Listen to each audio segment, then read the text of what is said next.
Queridos irmãos, hoje a igreja celebra a festa de Santo André, irmão de São Pedro. Ele e São Pedro eram originários de Betsaida, mas São Pedro instalou-se na cidadezinha de Cafarnaum.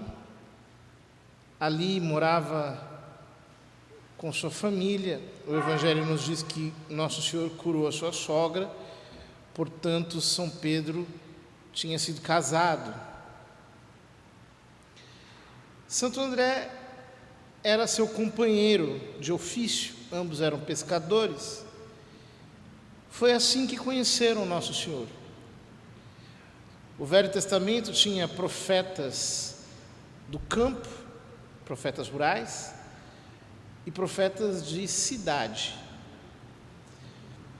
Jesus era um profeta de praia. Ele pregava ali por aquela região litorânea, perto do mar de Genezaré, depois na região do Jordão. Ele gostava disso. É interessante como Nosso Senhor gostava da água. Ele chegava a dormir no meio das tempestades, etc. Portanto, o Evangelho nos deixa ver esse gosto que ele tinha também pelo mar. Depois da ressurreição, os apóstolos se espalham, cada um vai para um lugar. Santo André prega, segundo diversos padres da igreja, em diversos lugares, mas a maior parte deles concorda que naquela região hoje iraniana, ele ficou por ali. E depois nós sabemos que São Pedro de Jerusalém foi para Antioquia, de Antioquia, da qual ele foi o primeiro bispo. Ele foi para Roma, onde foi martirizado, sendo sucedido por Santo André, seu irmão, na cidade de Antioquia. E depois de pregar de uma maneira muito ousada, ele recebeu martírio. Eu estava lendo trechos da chamada Passio Sancti Andreae, Paixão de Santo André. Diz: Per presbiteros et diácones ecclesiarum Achaeae scripta, escrita pelos presbíteros e diáconos da igreja de Acaia. Portanto, um texto muito antigo, desses que testemunharam o martírio do apóstolo. O texto é longo, obviamente não posso ler todo, mas algumas partes eu queria ler, vale a pena nós ouvirmos, né? Ele diz: depois que nós todos, presbíteros e diáconos das igrejas da Acaia, assistimos com os nossos olhos ao martírio do apóstolo Santo André, com esta carta, queremos contar a todas as igrejas que se encontram nas várias partes do mundo e que foram constituídas em nome de Cristo. Paz a vós e a todos aqueles que creem em um único Deus perfeito, na Santa Trindade, único Pai não gerado, verdadeiro Filho unigênito e verdadeiro Espírito Santo que procede do Pai e permanece no Filho, a fim de que possa aparecer claro que no Pai e no Filho há um só Espírito e que o Filho unigênito é aquilo que é também o Pai que o gerou. Interessante, né? A fé na Trindade já expressa na igreja primitiva. O texto tem um sabor de ser um pouquinho mais recente, ou seja, dos séculos posteriores, ou seja, parece ser retocado um pouco ao longo do tempo, pela explicitude da fé trinitária, mas é maravilhoso vermos essa profissão de fé na igreja antiga. Esta verdade de fé a colhemos de Santo André, apóstolo de nosso Senhor Jesus Cristo. E nós, segundo as nossas capacidades, nos damos ao dever de expor o seu martírio, ao qual assistimos desde perto. O procônsul Egeu, apenas entrado na cidade de Patraço, começou a prender os seguidores de Cristo para que oferecessem sacrifícios às imagens das falsas divindades. Por isso Santo André foi ao encontro dele e lhe disse: tu, a quem todos reconhecem ser juiz dos homens, deverias conhecer o teu juiz que está nos céus, e uma vez conhecendo, deverias honrá-lo, e honrando aquele que é o verdadeiro Deus, deverias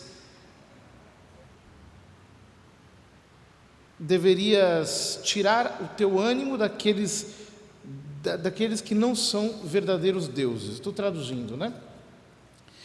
Mas Egeu lhe respondeu perguntando-lhe: tu és aquele André que destróis os templos e arrastas aos homens aquela seita supersticiosa que os senhores de Roma recentemente descobriram e ordenaram exterminar?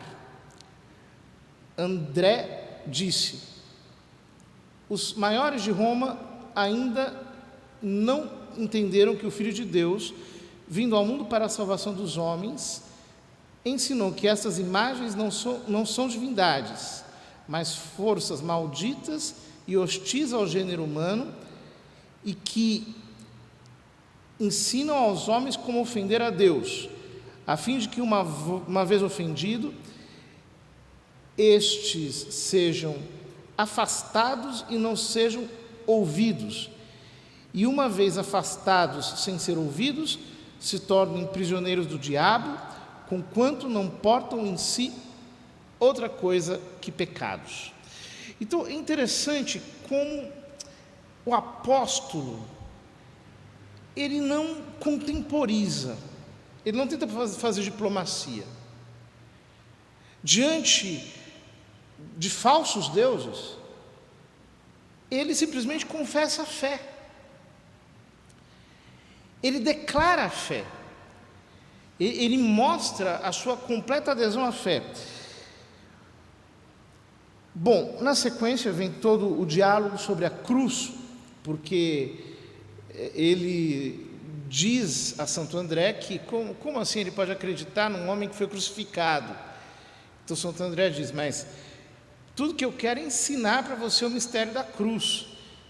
Ele vai desdenhando e Santo André ensina como Cristo é o próprio Deus, que para pagar os nossos pecados quis morrer na cruz para nos salvar. Então ele diz que Nosso Senhor não quis, porque ele foi traído por um dos seus, e Santo André diz: eu estava lá quando ele foi traído, mas ele foi traído e anunciou que seria traído, e também anunciou que ninguém tirava a sua vida, mas ele a dava livremente para os nossos pecados.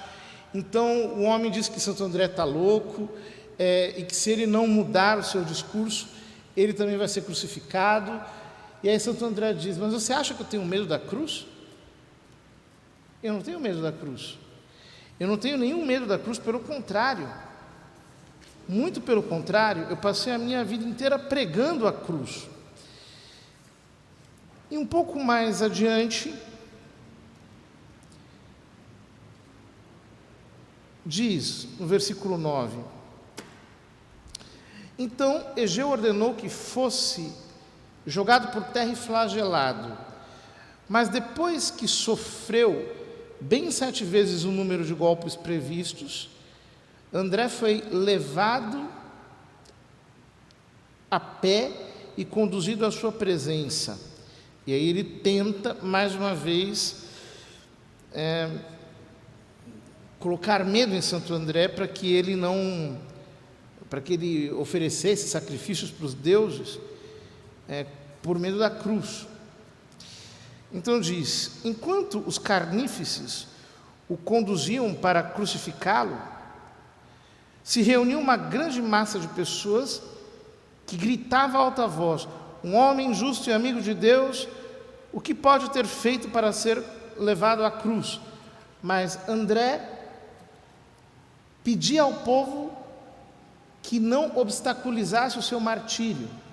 De fato, estava muito alegre e exultante, sem parar de dar ensinamentos. E quando chegou ao lugar em que a cruz estava preparada,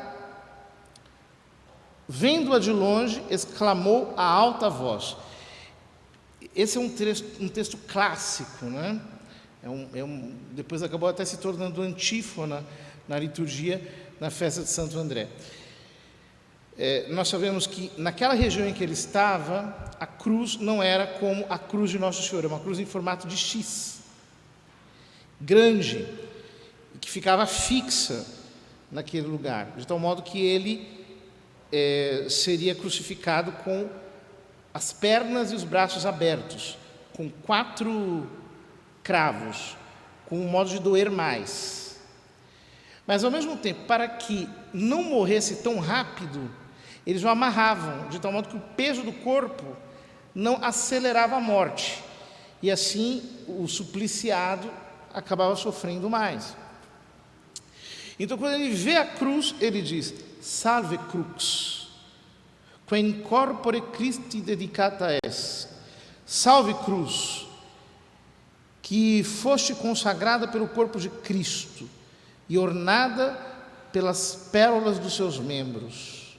Antes que o Senhor subisse a ti, tu acolhias todos os medos humanos, mas agora que possuis o amor celeste, és aceitada como objeto votivo.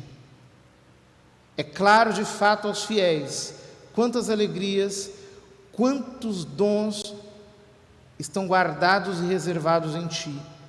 Por isso venho a ti tranquilo e alegre, de tal modo que também tu me acolhas exultante, como discípulo daquele que foi, como se diz aqui, é difícil traduzir essa palavra, suspenso em ti, do momento que eu fui sempre apaixonado por ti e desejoso de abraçar-te. Ó valente cruz, tu que acolheste o fascínio e a beleza dos membros do Senhor, e foste por mim por tanto tempo desejada, profundamente amada, ininterruptamente procurada, e agora preparada com um ânimo desejoso, acolhe-me, tirando-me dos homens e restituindo-me ao meu mestre, a fim de que pelo teu mérito me possa acolher aquele que por meio de ti me redimiu. Que bela oração! Oração que deve nos animar a saudar a cruz, a desejar a cruz, a amar a cruz. Muitas vezes nós não amamos a cruz. Ao invés de nós dizermos salve cruz, nós dizemos vai embora cruz. Ao invés de nós a acolhermos, de nós a desejarmos, de nós querermos dar a nossa vida por Cristo, como deveria ser para todo cristão, ou seja, diante da cruz, nós deveríamos enxergar a nossa grande chance, a nossa grande oportunidade de amar mais a Cristo, de imolar a nossa vontade, deixar o nosso eu para trás, de nos entregarmos mais a Deus, de crermos nele com toda a fé. Nós somos covardes e fugimos à cruz, evitamos a cruz, damos as costas à cruz. Santo André foi crucificado. Diz, e dizendo isto, ele mesmo se espolhou, ou seja, tirou as suas vestes e entregou-as ao torturador. E estes, aproximando-se dele, o levantaram sobre a cruz e, pregando com os pregos, como tinha sido ordenado, suspenderam o seu corpo. Santo André ficou crucificado durante 3 dias. E durante esses 3 dias, ele não parou de pregar, diante de cerca de 20.000 pessoas, que ficaram ali o tempo todo esperando-o morrer. Pregou, aconselhou, tratou com bondade a todos que estavam lá, com paciência, e chegou a tal ponto que os torturadores queriam até tocá-lo, por causa da santidade que ele exalava, da pureza que ele manifestava. E assim termina o texto da paixão. Isto aconteceu na província da Acaia, na cidade de Patraço, em 30 de novembro de 63. E ainda, 63 é um acréscimo, né? Daquele que relata isso. E ainda, até esse dia, se assinala ali os celestes benefícios do santo. Muito bem, diante de um martírio tão glorioso como esse de Santo André, nós temos que pensar, né? As nossas cruzes são a qualificação pela qual nós podemos pregar a palavra de Cristo. Ou seja, é apoiados nas nossas cruzes que nós somos anunciadores de Jesus. As nossas cruzes nos habilitam. É delas que vem toda a eficácia, toda a força, porque é ali que nós nos exercitamos na paciência dos santos, dia após dia, amando mais nosso Senhor, unindo-nos mais e mais a Ele. Pensamos a Santo André, portanto, que nós entendamos que as nossas cruzes são pontos de apoio poderosos para a nossa missão. Isso não é muito amado hoje em dia. Nós vivemos numa sociedade tão fascinada pelo prazer, pelas alegrias, pelo bem-estar, pelo entretenimento. Uma sociedade tão embriagada de prazeres. A cruz não é amada, ela não é sequer entendida. Mas se nós somos discípulos de Cristo, então nós, de fato, a consideramos sempre como um grande tesouro, como aquele apoio que nos permite avançar com mais força, com eficácia, não apenas para a salvação das nossas almas, mas também para o benefício de todos os nossos irmãos.